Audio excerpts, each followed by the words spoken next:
8:45. This is Sri Lanka Broadcasting Corporation. The news edited by J. Yogaraj and read by Lamani Vijayatunga. First, we take a look at the headlines.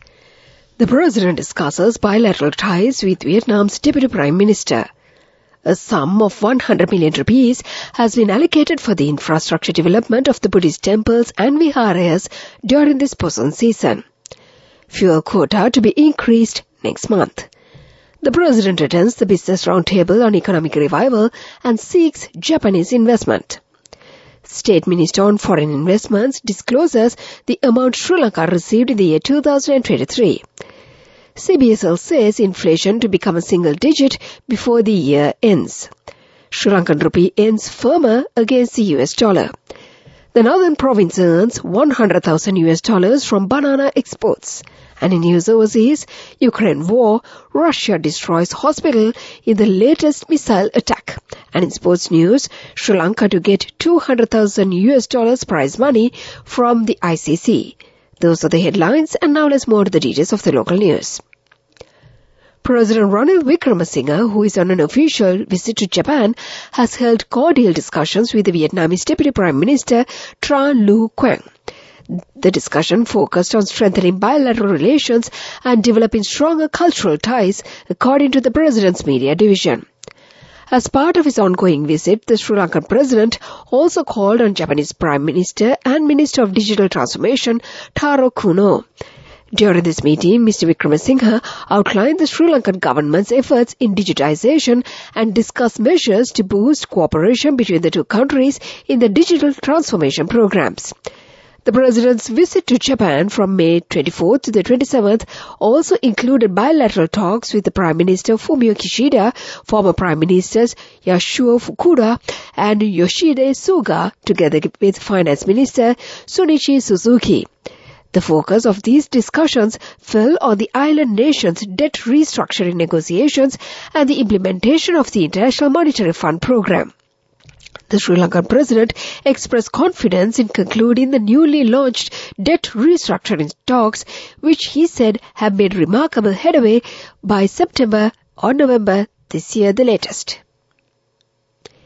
The fuel quota currently allowed on the National Fuel Pass system will be increased from next month, Minister of Power and Energy Kanchana Wijayasekara said. Taking to Twitter, the minister revealed that the current quota will be increased for all vehicles from the fuel price revisions scheduled to take place in June. The relevant decision was taken yesterday at a meeting held with the Marketing, Finance and Commercial divisions of the Ceylon Petroleum Corporation, during which the CPC cargo and distribution plans and finances were also reviewed. Fuel quotas were initially revised on the 4th of April in view of the Singha and Tamil New Year, with the quota for three-wheelers being increased from 5 litres to 8 litres, motorcycles from 4 litres to 7 litres, buses from 40 litres to 60 litres, cars from 20 litres to 40 litres, land vehicles from 15 litres to 25 litres, lorries from 50 litres to 75 litres, quadricycles from 4 litres to 6 litres, special purpose vehicles from 20 litres to 30 litres, and vans from 20 litres to 30 litres. Sri Lanka received $604 million worth of foreign investments during the first quarter of the year 2023, State Minister of Investment Promotion Dilum Amunagama said. According to the lawmaker, Sri Lanka has received foreign investments for 30 new projects. President Ranil Wickremesinghe actively engaged in a pivotal business roundtable on Sri Lanka's economic revival and opportunities for Japanese enterprise, which he presented as the nation's commitment to stabilizing and liberalizing the economy while actively inviting new foreign ventures. The event, jointly organized by JETRO, Japan-Sri Lanka Business Cooperation, and the Embassy of Sri Lanka in Japan, aimed to strengthen economic ties between the two nations. During the roundtable, President Wickremesinghe fervently outlined the ongoing efforts undertaken by the Sri Lankan government to restore stability and openness to its economy, presenting an inviting climate for foreign investment, the President's media division says. With a clear vision to attract Japanese enterprises, he discussed the various measures and reforms being implemented to create a conducive business environment for potential investors. Recognizing Japan's significance as a vital economic partner, President Wickremesinghe emphasized the mutual benefits that can be derived from increased collaboration between the two nations. This is the news from the Sri Lanka Broadcasting Corporation. And we continue with more local news. The Sri Lankan rupee further appreciated against the US dollar today, according to the Central Bank of Sri Lanka. Accordingly, today's buying rate is declared as 295 rupees and 62 cents, while the selling rate stands at 308 rupees and 54 cents. State Minister of Social Empowerment, Anupa Pascal, has revealed that pension scheme will be introduced in the future. Accordingly, a contributory pension scheme is to be introduced by the government for the state sector employees in a bid to reduce the burden on the country's finances. The novel scheme will be funded by both the employer and the employee, with the former contributing 12% and the latter 8%. Speaking to the media in Kalutara on the matter, Minister Pascal explained that such a system has been proved successful by many countries in the world. And to conclude the local news, the headlines once again. The President discusses bilateral ties with Vietnam's Deputy Prime Minister. A sum of 100 billion rupees has been allocated for the infrastructure development of the Buddhist temples and viharas during this monsoon season. The fuel quota to be increased next month. The President attends Business Roundtable on Economic Revival and seeks Japanese investment. State Minister on Foreign Investments discloses the amount Sri Lanka received in the year 2023. The CBSL says inflation to become a single digit before the year ends. Sri Lankan rupees ends firmer against the US dollar. The Northern Province earns $100,000 from banana exports. And that was the local news.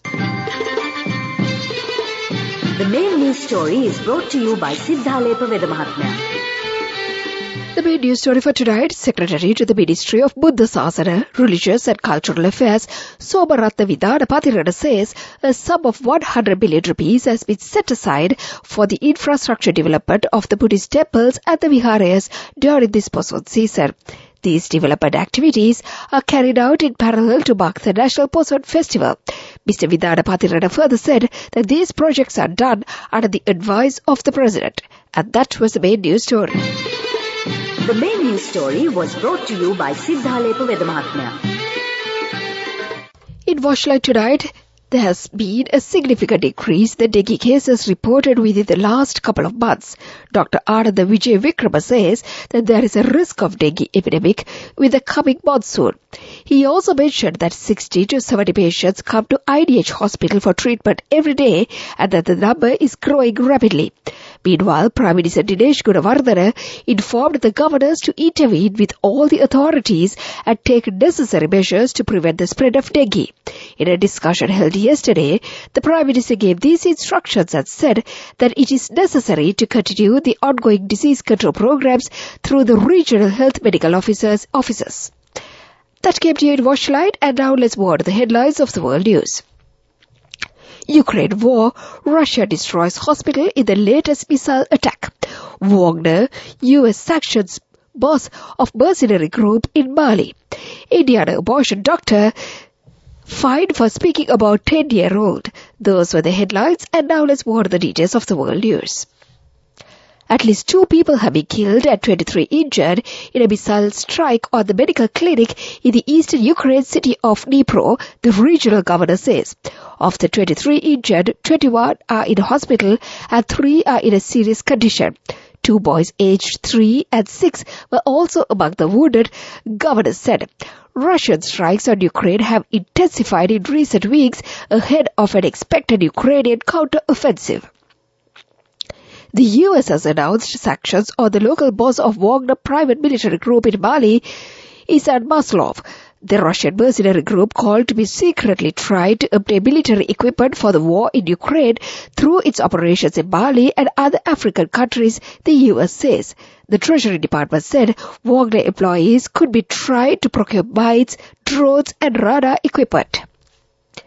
A U.S. doctor who provided an abortion to a 10-year-old has been fined by a medical board after speaking to media about the case. Indiana officials say Dr. Caitlin Bernard violated her patient's privacy after going public about the girl's treatment. Her lawyers argue she was acting on her duty to inform the public about the impact of policies like abortion bans. The story gained national and global attention at the time. And that was the world news. Development news. In development news, Chief Secretary of the Northern Province, S.M. Saman Bandulasena said that the Northern Province for the first time has earned $100,000 recently by exporting bananas and soon will add mangoes and passion fruit to this export basket to bring more direct forex to the region.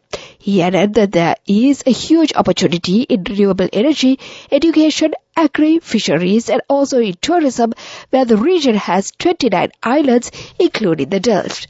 And with the development news, now let's move on to sports news. Its cricket, Sri Lanka is set to bag $200,000 from the International Cricket Council for finishing 5th in the ICC World Test Championship for the period 2021-23 cycle. The ICC today announced the prize pot for the World Test Championship 2021-23 cycle with a total purse of $3.8 billion to be shared between the 9 teams. Accordingly, Sri Lanka, who were among the top teams in the race for the spot in the deciding during the epic finale, finished 5th to earn $200,000, while the remaining teams, that's New Zealand, Pakistan, West Indies and Bangladesh, will be rewarded with a sum of $100,000 each. Meanwhile, Australia and India will meet in the ultimate test at the Oval in London on the 7th of June, with the triumphant team set to take home more than just the World Cup trophy. The winners of the ICC World Test Championship 2023 final will take home a whopping prize of $1.6 million, while the runners-up will pocket $800,000. That was cricket news, and we still on sports news. We have soccer. Celtic manager Ange says that he will not be distracted by links to Premier League clubs as his side aims to complete a domestic treble. Reports this week have suggested that the Australian is a potential target for the Tottenham as they seek new manager. The Wolves are also reported to be keen on him if the current boss Lupetsko leaves. That was the sports news. Business news coming up. Go ekak tiyana youth eකට life එකේ change එකට නියමෙට set වෙන්න ඇස් වහගෙන දැකපු හීන හැබැ කරන්න youth එකට නියමෙට set වෙන්න friendship එක මෙන්න. The all-new NSB Ithru account, NSB IAM, a plan for your dream. Business News, sponsored by National Savings Bank, the safest place for your money. In business news, the leading blue chip conglomerate Aiken-Spence plc reported an impressive EBITDA, that is, for earnings inclusive of equity, accounted investees before interest and expenses, tax, depreciation and amortization for 31.1 billion rupees, and with a growth of 30.3%, showcasing contribution from all sectors for the year ended 2022-23. It is noteworthy that excluding foreign exchange gains, the group's EBIT recorded a growth of 77.0%. That was the business news. Economic news follows. Business News, sponsored by National Savings Bank, the safest place for your money. Go ekak tiyana youth එකට life එකේ change එකට නියමෙට set වෙන්න ඇස් වහගෙන දැකපු හීන හැබැ කරන්න youth එකට නියමෙට set වෙන්න friendship එක මෙන්න. The all-new NSB Ithru account, NSB IAM, a plan for your dream. Economic news, courtesy of... For the 5th consecutive year, LOLC is awarded People's Financial Services Brand of the Year at the 2022 Slim Kantar People's Awards. As the People's Financial Services Brand of the Year, LOLC continues to place the customer first, and this has won the hearts, minds and trust of Sri Lankans, with yet another prestigious award as proof of this lasting commitment. LOLC. Imagine the possibilities. In economic news, Sri Lanka's inflation will come down to a single digit well before the year ends, the governor of the central bank, Dr. P. Nandalal Veerasinghe, said yesterday, addressing the ILO convenes National Policy Symposium in Sri Lanka held to boost the job-rich economic recovery with investment in enterprise development. The International Labour Organization, in collaboration with the Central Bank of Sri Lanka, the Office of the Governor of the Northern Province and the Ceylon Chamber of Commerce organized this event. He said that by the end of the third quarter, the inflation should remain around 4 to 6%, and this will also help to reduce the interest rates once again and kick-starting economic activities in the country. He also said that the rupee will also become stronger and the country's reserves position too will be much higher. That was economic news and the weather report to conclude. LOLC Finance is taking the power of innovation to the next level, winning 5 golds at the Technovation Awards 2022, leading the digital revolution with cutting-edge interbanking digital payments. LOLC Finance claims the overall gold award whilst also claiming an extraordinary victory in digital banking. Weather report. And finally, the weather report. The Met Department says several spells of showers will occur in the western and Sabaragamu provinces and the Galle and Mathura districts. A few showers may occur in the central and northwestern provinces. Showers or thunder showers may occur at a few places in the eastern and Nuwa provinces during the evening or night. The general public is kindly requested to take adequate precautions to minimize damages caused by temporary localized strong winds and lightning during thunder showers. This weather report was published this evening at 7:30 p.m. Further details could be obtained by visiting the official website of the department. And before we conclude this bulletin, let's get back to the headlines once again. The President discusses bilateral ties with Vietnam's Deputy Prime Minister. A sum of 100 billion rupees has been allocated for the infrastructure development of the Buddhist temples and viharas during this monsoon season. The fuel quota to be increased next month. The President attends the Business Roundtable on Economic Revival and seeks Japanese investment. The State Minister on Foreign Investments discloses the amount Sri Lanka received in the year 2023. The CBSL says inflation to become a single digit before the year ends. The Sri Lankan rupee ends firmer against the US dollar. The Northern Province earns $100,000 from banana exports. And in news overseas, Ukraine war, Russia destroys a hospital in the latest missile attack. And in sports news, it's cricket, Sri Lanka to get $200,000 prize money from the ICC. And with that, we conclude this bulletin of news.